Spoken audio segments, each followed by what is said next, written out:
Good morning.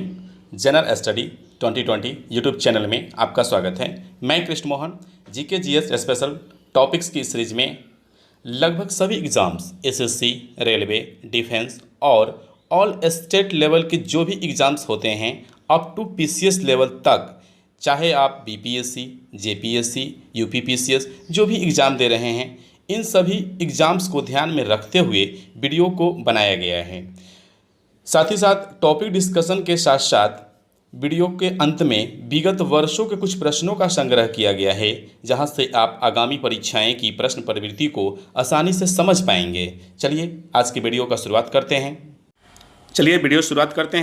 और शुरुआत से पहले आप एक चीज़ ध्यान रखें, जितने भी सारे इंपॉर्टेंट फैक्ट्स हैं वो सब कलर किए हुए हैं।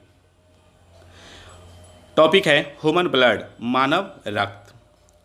मानव रक्त मनुष्य में 5 से 6 लीटर पाया जाता है। मतलब मनुष्य में ब्लड का जो मात्रा होता है 5 से 6 लीटर होता है और भार का लगभग 7% होता है। नेक्स्ट, रक्त एक संयोजी उत्तक है। नेक्स्ट, रक्त का पीएच मान 7.4 होता है। अब रक्त के दो मुख्य प्रकार, एक प्लाज्मा और दूसरा रक्त कोशिकाएं। प्लाज्मा ब्लड में प्लाज्मा की उपस्थिति 55% होता है और रक्त कोशिकाएं 45% होते हैं। अब इस रक्त कोशिकाएं के भी 3 पार्ट्स, आरबीसी, डब्ल्यूबीसी और प्लेटलेट्स। अब हम बारी बारी से इस चारों के बारे में पढ़ेंगे। सबसे पहले हम प्लाज्मा के बारे में पढ़ लेते हैं। रक्त का लगभग 55% भाग प्लाज्मा होता है। प्लाज्मा का 90% भाग जल तथा 7% प्रोटीन, 0.9% नमक और 0.1% ग्लूकोज होता है। अब प्लाज्मा के कौन कौन से कार्य हैं उसके बारे में जानते हैं। पचे हुए भोजन एवं हार्मोन्स का शरीर में संवहन प्लाज्मा द्वारा ही होता है। नेक्स्ट, शरीर के ताप को नियंत्रित रखता है, घाव भरने का कार्य भी करता है। नेक्स्ट, इसमें फाइब्रिनोजेन नामक प्रोटीन पाया जाता है। नेक्स्ट, प्रोटीन को निकालने के बाद प्लाज्मा में जो कुछ बचता है उसे सीरम, SERUM, सीरम कहा जाता है। अब फाइब्रिनोजेन प्रोटीन रक्त का थक्का जमने में मदद करता है। चलिए अब हम आरबीसी के बारे में देख लेते हैं। Right side RBC. RBC stand for होता है रेड ब्लड सेल। इसका हिंदी होता है लाल रक्त कणिका। और लाल रक्त कणिका का निर्माण अस्थि मज्जा में होता है। अस्थि मज्जा इट मीन्स बोन मैरो। चलिए, आरबीसी की मृत्यु लीवर और प्लीहा स्प्लीन में होता है। नोट, स्प्लीन को आरबीसी का कब्र कहा जाता है। फिर next point related to RBC. RBC का अब कार्य क्या है? ऑक्सीजन व कार्बन डाइऑक्साइड का संवहन करना है। नेक्स्ट, आरबीसी में हीमोग्लोबिन नाम की प्रोटीन पाया जाता है। इसी के कारण रक्त का रंग लाल होता है। आरबीसी में केंद्रक नहीं होता है। आरबीसी का जीवन काल 20 से 120 दिन होता है। नेक्स्ट, भ्रूण अवस्था में आरबीसी का निर्माण लीवर या स्प्लीन में होता है। नेक्स्ट, हेमोग्लोबिन में पाया जाने वाला लौह यौगिक हीमैटिन होता है। अब देखते हैं आरबीसी की कमी से होने वाली बीमारी। 2 मुख्य बीमारियां हैं, एनीमिया और जॉन्डिस। चलिए अब हम पढ़ते हैं डब्ल्यूबीसी के बारे में। WBC stand for white blood cell और डब्ल्यूबीसी को ल्यूकोसाइट्स के नाम से भी जाना जाता है। अब इसका हिंदी होता है श्वेत रक्त कणिका। रक्त में इसकी मात्रा सबसे कम होती है और आकार में सबसे बड़ी होती है। जीवन काल 3 से 4 दिन का होता है। अब डब्ल्यूबीसी का निर्माण कैसे होता है? तो इसका निर्माण बोन मैरो से ही होता है, अस्थि मज्जा से होता है और मृत्यु रक्त में ही हो जाता है। अब डब्ल्यूबीसी के जो मुख्य कार्य है उसके बारे में जानते हैं। इम्यून सिस्टम प्रतिरोध क्षमता को बढ़ाता है। सॉरी, इसमें पढ़ाना हो गया, आप इसे इग्नोर करें, इसे बढ़ाना समझें। Next point related to WBC के कार्य से रोगाणुओं में रक्षा करना। नेक्स्ट, डब्ल्यूबीसी का 60 से 70% न्यूट्रोफिल्स कणिकाओं का बना होता है जो रोगाणुओं का भक्षण करती है। मतलब जो बीमारी होने वाला जो लक्षण होता है उसे क्या करता है?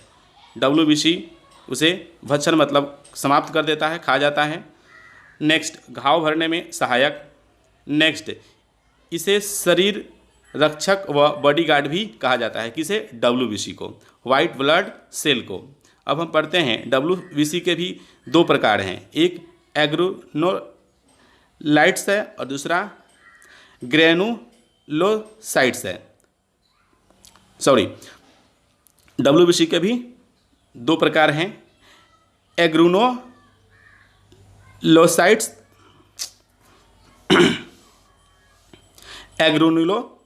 और ग्रेनुलोसाइट्स। इसमें मोनोसाइट्स की मात्रा 3 से 4% और लिम्फोसाइट की मात्रा 22 से 35% होता है। और राइट साइड ग्रेनुलाइट्स में न्यूट्रोफिल की मात्रा 55 से 70%, आइसिनोफिल्स की मात्रा 2 से 7% और वोसोफिल्स की मात्रा 0.25 से 1% होता है। इसमें सबसे मुख्य है लिम्फोसाइट्स, जिसका मात्रा 22 से 35% होता है। इसके बारे में जान लेते हैं। लिम्फोसाइट के भी दो प्रकार है, टी लिम्फोसाइट और बी लिम्फोसाइट्स। और टी लिम्फोसाइट्स का क्या मुख्य कार्य है? ये कैंसर सेल को नष्ट करता है, HIV के अटैक से बचाता है। अब राइट साइड बी लिम्फोसाइट प्रतिरोध क्षमता को बढ़ाना इसका कार्य है। अब चलिए WBC के कमी से होने वाली बीमारी के बारे में पढ़ते हैं। इससे 2-3-4 बीमारियां मुख्य हैं, जैसे एड्स HIV वायरस से होने वाला बीमारी। Second, blood cancer. थर्ड, रक्त में WBC के मात्रा घटने पर ल्यूकोपीनिया तथा WBC की मात्रा बढ़ने पर ल्यूकेमिया नाम की बीमारी होती है। और बीच में एक नोट्स है, आप उस नोट्स को देखें। RBC व WBC का जो अनुपात होता है ब्लड में, वो 600:1 होता है। और अब नोट में नेक्स्ट है, विटामिन A रक्त में WBC को बढ़ाता है। चलिए अब हम 4th नंबर पे आते हैं, हिपेरिन प्रोटीन के बारे में जानते हैं। हिपेरिन प्रोटीन जो होता है रक्त के थक्के नहीं बनने देता है। चलिए अब हम पढ़ते हैं ब्लड प्लेटलेट्स के बारे में। ब्लड में इसकी संख्या 4 से 5 लाख होती है। यह केवल स्तनधारियों के रक्त में पाया जाता है। कौन? Blood platelets. और इसमें केंद्रक नहीं होता है। इसका निर्माण बोन मैरो में होता है। इसका जीवन काल 3 से 5 दिन का होता है। इसकी मृत्यु प्लीहा में होती है। अब इस नेक्स्ट, ब्लड प्लेटलेट्स का क्या मुख्य कार्य है? रक्त का थक्का बनने का काम है। किसका? ब्लड प्लेटलेट्स का। किसमें? केवल स्तनधारी के रक्त में ही पाया जाता है, इसलिए सिर्फ स्तनधारी प्राणी में ही। अब प्लेटलेट्स की कमी से होने वाले रोग चिकनगुनिया, डेंगू और ज्वार हैं। फ्रेंड्स, हम लोगों ने ब्लड मानव रक्त के बारे में पढ़ा। अब इससे रिलेटेड जितने भी सारे प्रश्न पूछे गए हैं एग्जाम में, अब उस प्रश्नों को हम सोल्व करने की कोशिश करते हैं और आप प्रश्न का उत्तर का चुनाव वीडियो को पॉज करके करें।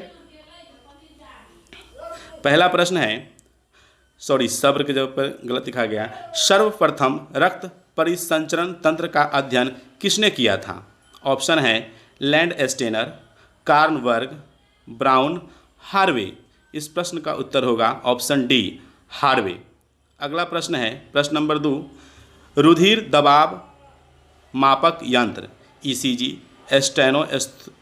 Stethoscope, स्फिग्नोमेनोमीटर, arm band. इस प्रश्न का उत्तर होगा BP, मतलब ब्लड प्रेशर को हम चेक करते हैं स्फिग्नोमेनोमीटर से। इस प्रश्न का उत्तर होगा ऑप्शन सी।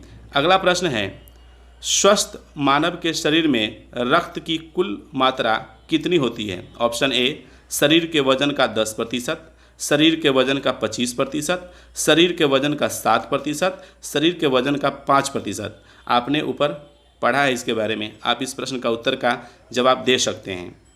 इस प्रश्न का उत्तर होगा ऑप्शन सी, शरीर के वजन का 7%। अगला प्रश्न है, एक वयस्क में रक्त का औसत आयतन होता है। ये जो प्रश्न है BPSC में पूछे गए प्रश्न हैं। ऑप्शन ए 3 से 4 लीटर, ऑप्शन बी 4 से 5 लीटर, ऑप्शन सी 5 से 6 लीटर, ऑप्शन डी 6 से 7 लीटर। इस प्रश्न का उत्तर होगा ऑप्शन सी, 5 से 6 लीटर। अगला प्रश्न, प्रश्न संख्या 5, मानव रुधिर का pH है, मतलब pH मान क्या होता है? ऑप्शन ए 7.2, 7.2, 7.8, 6.6, 7.4, आपने ऊपर देखा है कि मानव रुधिर का जो पीएच मान होता है ऑप्शन होगा डी 7.4। अगला प्रश्न है मानव शरीर में रुधिर बैंक जिसे ब्लड बैंक का कार्य कौन करता है? तिल्ली जिसे प्लीहा इंग्लिश में स्प्लीन कहा जाता है, ऑप्शन बी फेफड़ा, ऑप्शन सी हृदय, ऑप्शन डी यकृत। इस प्रश्न का उत्तर होगा ऑप्शन ए स्प्लीन प्लीहा। चलिए अगला प्रश्न, रक्त का शुद्धिकरण कहाँ होता है? फेफड़ा, यकृत, किडनी, यह सभी। याद रखिए जब ऑप्शन में सिर्फ किडनी आए तो आप सिर्फ किडनी को सिलेक्ट करें, लेकिन फेफड़ा, यकृत और किडनी आए तो आप ऑप्शन में यह सभी को सिलेक्ट करें, ऑल ऑफ दिस। चलिए अगला प्रश्न देखते हैं। प्रश्न संख्या 8, मानव शरीर में खून के शुद्धिकरण की प्रक्रिया को कहते हैं। ये जो प्रश्न है बीपीएससी 2011 में पूछे गए प्रश्न है। Dialysis, haemolysis, isosmosis, paralysis. इस प्रश्न का उत्तर होगा ऑप्शन ए डायलिसिस। अगला प्रश्न, प्रश्न संख्या 9, किस रुधिर वर्ग में कोई एंटीजन नहीं पाई जाती है? ऑप्शन ए का होगा A, option B B, option C A B, option D ओ। इस प्रश्न का उत्तर होगा ऑप्शन डी। इसीलिए ब्लड ग्रुप जो ओ होता है उसे यूनिवर्सल डोनर कहा जाता है और ए बी को यूनिवर्सल रिसीवर कहा जाता है। चलिए प्रश्न संख्या 10, निम्नलिखित में से कौन सा ब्लड ग्रुप सर्वव्यापक ग्रहदाता रखता है? मतलब किसी भी तरह के ग्रुप को ब्लड ग्रुप को क्या करता है, वो एक्सेप्ट कर सकता है। ये भी जो प्रश्न है बीएसएससी 2015 में पूछे गए प्रश्न है। Option A, option B, option C A B, option D ओ। इस प्रश्न का उत्तर होगा यूनिवर्सल रिसीवर के रूप में ए बी होता है, इसलिए इसका उत्तर होगा ऑप्शन सी। अगला प्रश्न, प्रश्न संख्या 11, मानव शरीर में रक्तचाप नियंत्रित होता है। ये भी जो प्रश्न है बीएसएससी 2011 में पूछे गए प्रश्न है। अधिवृक्क ग्रंथि से, थायराइड ग्रंथि से, थाइमस से या पित्तपिंड से? इस प्रश्न का आंसर होगा ऑप्शन ए अधिवृक्क ग्रंथि से। अगला प्रश्न है प्रश्न संख्या 12, रक्त जमने में किस तत्व की मुख्य भूमिका होती है? Mg magnesium, Ca calcium, Fe iron, Cu copper. इस प्रश्न का उत्तर होगा ऑप्शन सी Fe आयरन। अगला प्रश्न है प्रश्न संख्या 13, मानव रुधिर में कोलेस्ट्रॉल का समान स्तर है 80 से 120 mg, 120 से 140 mg, 140 से 180 mg, 180 से 200 mg। इस प्रश्न का उत्तर होगा ऑप्शन सी 140 से 180 mg। अगला प्रश्न, प्रश्न संख्या 14, रक्त में लाल रंग निम्न में से किसके कारण होता है? आपने ऊपर देखा है plasma, option A, B haemoglobin, option C RBC, option D WBC. इस प्रश्न का उत्तर होगा ऑप्शन बी हेमोग्लोबिन। चलिए अगला प्रश्न, किसके मौजूदगी के कारण शरीर के भीतर रक्त जमता नहीं है? Fibrin, plasma, haemoglobin, heparin. इसके बारे में आपने ऊपर देखा है। इस प्रश्न का उत्तर होगा ऑप्शन डी हेपेरिन। अगला प्रश्न, सफ़ेद रक्त कण डब्ल्यूबीसी का मुख्य कार्य क्या है? कार्बन डाइऑक्साइड ले जाना, ऑप्शन बी ऑक्सीजन ले जाना, ऑप्शन सी रोग प्रतिरोधक क्षमता धारण करना, ऑप्शन सी इनमें से कोई नहीं। इसके बारे में आप लोग पहले ऊपर देखा है। इस प्रश्न का उत्तर होगा ऑप्शन सी रोग प्रतिरोधक क्षमता धारण करना। चलिए अगला प्रश्न है और अंतिम प्रश्न है, मनुष्य के रक्त में श्वेत रक्त रुधिराणुओं की कौन सी किस्म अधिक होती है? एसोसिनोफिल्स, बेसोफिल्स, लिम्फोसाइट, न्यूट्रोफिल्स। इस प्रश्न का उत्तर होगा ऑप्शन डी न्यूट्रोफिल्स। हमें उम्मीद है कि आपको यह वीडियो अच्छा लगा होगा। अगर आपने इस वीडियो से कुछ सीखा है तो वीडियो को लाइक करना, सब्सक्राइब करना, शेयर करना ना भूलें, क्योंकि आपका ये छोटा सा सपोर्ट मुझे और जल्दी वीडियो बनाने में और अच्छे वीडियो और अच्छे कलेक्शन को संग्रह करने में मदद करता है। Thanks for watching.